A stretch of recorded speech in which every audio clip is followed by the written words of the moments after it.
नमस्ते। बहुत दिनों के बाद हम आपके समक्ष प्रस्तुत हो रहे हैं। क्षमा कीजिएगा। हम आज जो वीडियो बनाने जा रहे हैं वो उसका विषय है कि भुगतान निश्चित है, सिर्फ एक उपाय कर लेने से भुगतान की गारंटी है। वो गारंटी कैसे है वो मैं बता देता हूँ। हमारे जितने भी पुराने साथी होंगे उन्हें पता होगा कि 92 से लेकर 97 तक का दौर जो चला ना, वो लगभग 45,000 नॉन बैंकिंगों को बंद किया गया। थोड़ा ध्यान से सुनिएगा, हो सकता है कि थोड़ा समय लग जाए, लेकिन इसको बड़ा ध्यान से सुनना है, ये मेरा निवेदन है।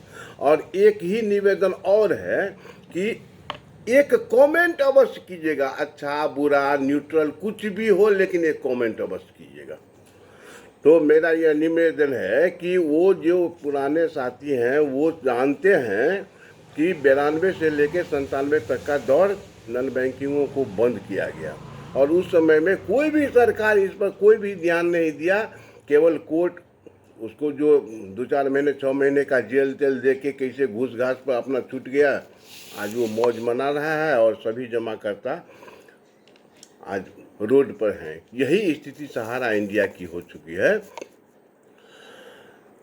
इसमें हम अगर गौर से देखें तो जितने भी हमारे आंदोलनकारी नेता हैं वो अपना समय, ये 2 वर्ष का समय जो उन्होंने व्यतीत किया है आंदोलन के चलते, जो सरकार पर निर्भर हैं, जीवन में कभी नहीं होगा। यह मेरा एक सुझाव है, इसको थोड़ा ध्यान से सुनिएगा। हम उससे पहले 1-2 बात आपको कह देते हैं कि हम लोग कंपनी के स्वाभिमानी स्वामी थे, लेकिन बंधुआ मजदूर से अधिक हमारी कोई औकात नहीं थी। जो भी कोई अगर विरुद्ध में स्वर उठाता था तो कंपनी से निकाल दिया जाता था, चाहे उसे कितनी भी बड़ी टीम क्यों नहीं हो। उसे आरएम से लेके जेडएम तक सैल्यूट करते थे, लेकिन ऐसे ऐसे को कंपनी से निकाल दिया गया। तो हम लोगों की स्थिति बंधुआ मजदूर से अधिक कुछ भी नहीं थी। ऐसे में जब रिजर्व बैंक से कंपनी को हटाया गया तो वहां से 3.5 लाख करोड़ रुपये का भुगतान सहारा इंडिया पा लिया, लेकिन उस स्कीम को किया क्या, तो दूसरे स्कीम में ट्रांसफर कर दिया जिसका नाम था सिल्वर ईयर लाभ योजना। और हम लोग बंधुआ मजदूर के तरह उसको ढोते ढोते चले गए कि हमको ये मिलने वाला है, ये मिलने वाला है, ये मिलने वाला है। जबकि नियम ये था कि यदि उसका पैसा इस कंपनी में ट्रांसफ़र किया गया तो उसकी संपत्ति भी इस कंपनी में ट्रांसफ़र होना चाहिए था, लेकिन कंपनी में संपत्ति ट्रांसफ़र नहीं किया गया। 3.5 लाख करोड़ का व्यक्तिगत रूप से 101 शहरों में अपना ज़मीन खरीद के बाद में अपने नाम से ट्रांसफ़र करवा लिया। बेटा के नाम से, वाइफ के नाम से, भाई के नाम से, अपने नाम से, कुछ जोनल मैनेजर, कुछ रीजनल मैनेजर इत्यादि के नाम से किया, और बंधुआ मजदूर होने के कारण सबको फिर उसके नाम से ट्रांसफ़र कर देना पड़ा, जो सुब्रत राय परिवार था जिसके लिए वो काम करता था। इसी अवस्था में ऐसा हुआ कि हम लोग सही समय पर बात समझ नहीं पाए। कुछ लोग समझ पाए तो वो विरोध किया, और विरोध किए तो हम उसी समय में इस घोटाला की शुरुआत हो गई और हम लोग समझ नहीं पाए, जिसके कारण आज हम दर दर की ठोकर खा रहे हैं कि जिस संपत्ति का पैसा हम मांग रहे हैं उस संपत्ति में एक भी संपत्ति नहीं है, उस कंपनी में एक भी संपत्ति नहीं है। न तो एयरपोर्ट है, न हॉस्पिटल है, न वो क्या नाम लोनावाला, कुछ भी नहीं है। इसीलिए वो स्वतंत्र होकर के बेच के अपना अभी भी समाप्त कर रहा है। उपाय क्या करने हैं वो मैं अब बताता रहता हूँ, क्योंकि अब इतना इतिहास तो सबको पता है, लेकिन उपाय क्या करने हैं वो मैं बताता हूँ। जैसे मान लीजिए कि फलाना मैदान में फलाने चीफ मिनिस्टर को, फलाने पार्टी के नेता को, या फलाने कलेक्टर को, इस सबके मेमोरेंडम देने से कुछ नहीं होगा। यदि पैसे का भुगतान चाहते हैं तो एक कार्य अगर कर दिया जाए, जो मैं इससे पहले वाले वीडियो में भी सलाह दिया था, किंतु कोई मेरी सलाह का कोई वैल्यू नहीं दिया, और आज मैं कह रहा हूं कि ये जो संगठन करता है, संगठन के नेता हैं, उन लोगों से मेरा आग्रह है कि ये लोग इस संगठन के क्रियाकलाप को इस तरफ डाइवर्ट करें जिस तरफ मैं कहने जा रहा हूं। 6 महीने के अंदर अगर भुगतान नहीं हो जाए तो फिर जो कहिए, हो सकता है कि आप हम तक नहीं पहुंच पाए और हमको 2-4 थप्पड़ नहीं मार सकें, लेकिन आप वीडियो पर या मोबाइल पर आप गलत कमेंट करके हमें सजा दे सकते हैं। और मेरा मोबाइल नंबर है 799 231 6982, यानी 6982 799 231 6982 6982। आप इस पर कमेंट कर सकते हैं या फिर मेरे इस वीडियो पर भी कमेंट कर सकते हैं, मुझे बहुत अच्छा लगेगा।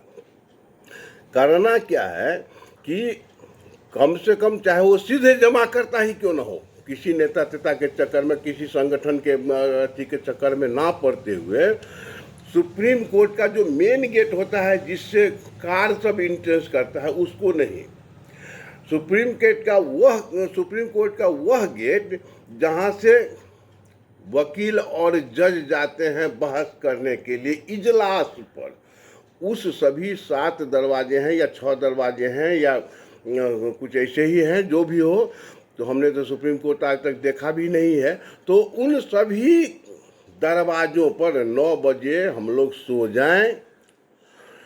प्रत्येक व्यक्ति के जेब में कम से कम 2-2 मेमोरेंडम होना चाहिए। मेमोरेंडम का क्या विषय होगा ये मैं अब बता रहा हूँ, और ये कहना है कि नहीं, हम आपका इजलास नहीं चलने देंगे चाहे जो कुछ भी हो। मेमोरेंडम में ये रहना चाहिए कि माननीय सर्वोच्च न्यायालय, आपने सहारा इंडिया के समस्त केसों का 14 वर्षों में कोई निराकरण नहीं किया, तो आपसे मेरा अनुरोध है कि समस्त सहारा इंडिया संबंधी जितने भी केस हैं उसको आप भारत सरकार को ट्रांसफ़र कर दीजिए और कहिए, आदेश दीजिए कि 3 महीना में सबका भुगतान हो जाना चाहिए। हो सकता है कि कुछ लेट हो, कुछ हो, ऐसा विलम्ब हो सकता है, तो मैं 6 महीने की गारंटी लेता हूं, किंतु सुप्रीम कोर्ट को यही आग्रह करना है। हो क्या सकता है सो आप थोड़ा सा ध्यान दीजिए। अगर आप उस पर बैठे रहिएगा, सो जाइएगा, नहीं जाने दीजिएगा किसी को, नहीं निकलने दीजिएगा किसी को, तो ये लोग पुलिस को बुलाएंगे और पुलिस आएगी, आपको जैसे पहले तो समझाएगी कि भाई हट जाइए, आप उनको एगो मेमोरेंडम थमा दीजिए कि भैया देखिए हमारे साथ ये है, अगर मैं अन्याय मांग रहा हूँ तो फिर मुझे मारिए, अगर मैं न्याय मांग रहा हूँ तो आपको साथ देना चाहिए।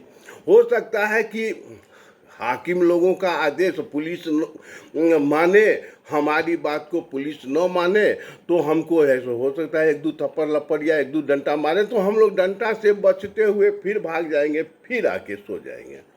भर दिन में 3 बार 4 बार यही काम करेंगे, यही कहते हुए कि भैया हम जो है सो सहारा इंडिया के मारे हुए पीड़ित हैं। 92 से लेके 97 तक का जो पैसा आरबीआई द्वारा आया कंपनी को, वो कंपनी के नाम से संपत्ति नहीं खरीदकर व्यक्तिगत नाम से खरीद ली गई है। उस संपत्ति को बेचकर सभी जमाकर्ताओं का भुगतान किया जाए, क्योंकि उसके बाद भुगतान कम और ट्रांसफर पर ट्रांसफर अधिक होता गया, जिसके कारण जमाकर्ता फंसते गए। व्यक्तिगत ब्रांच के स्तर पर जो नया व्यवसाय आ रहा था उससे हम लोग पुराने का भुगतान चोरी छिपे कर देते थे, किंतु लीगली नहीं कर पाते थे। आज वो समय आ गया है कि हम सुप्रीम कोर्ट का आंख खोलें कि रे भैया, आप 14 वर्षों से इस केस को देख रहे हैं और मुझे सिर्फ तारीख पर तारीख मिला है और कुछ नहीं मिला है। 2-4-10 लोगों के भुगतान से तो कुछ नहीं होगा। सहारा इंडिया ने जो 15,000 करोड़ रुपया सेबी को जमा किया, उससे क्या होगा?